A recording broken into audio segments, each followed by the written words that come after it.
આપણા વડાપ્રધાન મોદી સાહેબની આગેવાનીમાં 500 વર્ષના સંઘર્ષ પછી, લાખોના બલિદાન પછી જેમની આગેવાનીમાં રામ મંદિરનું નિર્માણ થયું છે, એ મોદી સાહેબની હું ઉમેદવાર છું. અને લાખો લોકોએ જેના માટે બલિદાન આપ્યું છે, 370ની કલમ કાશ્મીરમાંથી દૂર કરવા માટે, એ કાશ્મીરમાંથી 370ની કલમ દૂર કરનાર મોદી સાહેબ અને અમિતભાઈ શાહ સાહેબની ઉમેદવાર તરીકે હું આપની વચ્ચે ઉપસ્થિત છું. ધાનેરા મત વિસ્તારનો માવજીભાઈના નેતૃત્વમાં ખૂબ વિકાસ થયો છે, પાણી પહોંચ્યા છે, અને હજી પણ જ્યાં પાણીની કે બીજી તકલીફો છે એમાં મારો સહયોગ જરૂરથી રહેશે અને હું પણ જરૂરથી પ્રયત્નશીલ રહીશ. હું મોદી સાહેબની ઉમેદવાર છું, જ્યારે કોંગ્રેસના બેન એ રાહુલ ગાંધીના ઉમેદવાર છે.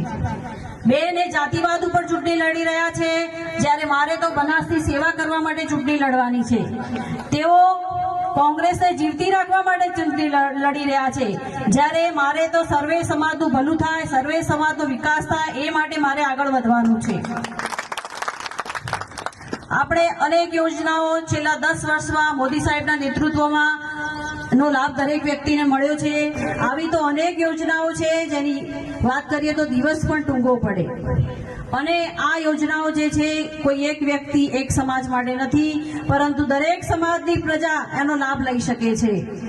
માટે મોદી સાહેબનો તો જે મંત્ર છે, સૌનો સાથ સૌનો વિકાસ, આપણે સૌને સાથે રાખીને સૌનો વિકાસ થાય એની મારે ચિંતા કરવાની છે. 36 કોમના સમાજને સાથે લઈને મારે ચાલવાનું છે.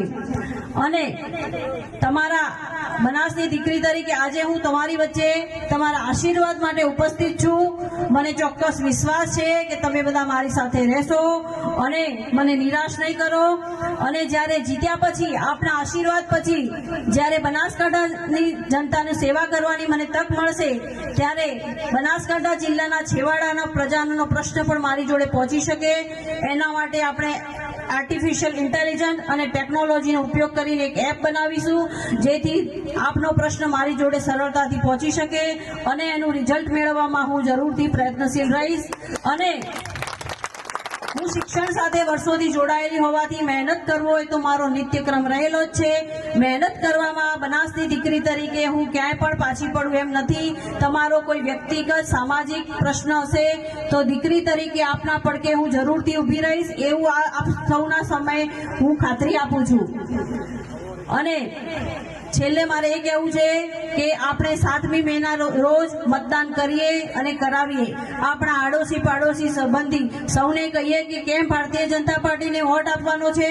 આપણે મોદી સાહેબને 3જી વખત વડાપ્રધાન બનાવવાના છે અને મોદી સાહેબનો ડંકો માત્ર ભારતમાં નહીં પણ વિશ્વમાં ડંકો વાગે છે. તમારો એક વોટ એ 370ની કલમ દૂર કરાવી શકે છે. તમારો એક વોટ એ રામ મંદિરનું નિર્માણ કરાવી શકે છે.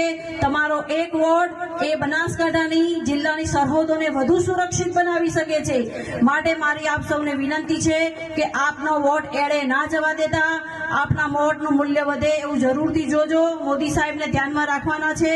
હું તો માત્ર પ્રતીક જ છું અને મોદી સાહેબને ફરીથી વડાપ્રધાન બનાવવા માટે દેશનો જે વિકાસ છે એને હજુ વધી રીતે સારી રીતે આગળ લઈ જવાનો છે.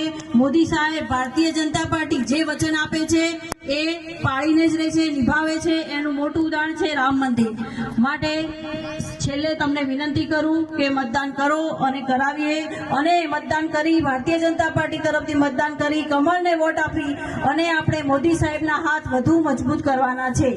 આપ સૌએ મને અહીંયા બોલાવી, સન્માન કર્યું, સ્વાગત કર્યું અને શાંતિથી બેસીને મને સાંભળી, એ બદલ હું આપ સૌનો આભાર માનું છું. માતાજી સૌનું ભલું કરે. ભારત માતા કી જય. વંદે માતરમ. જય જય ગરવી ગુજરાત. જય જય ગરવી ગુજરાત.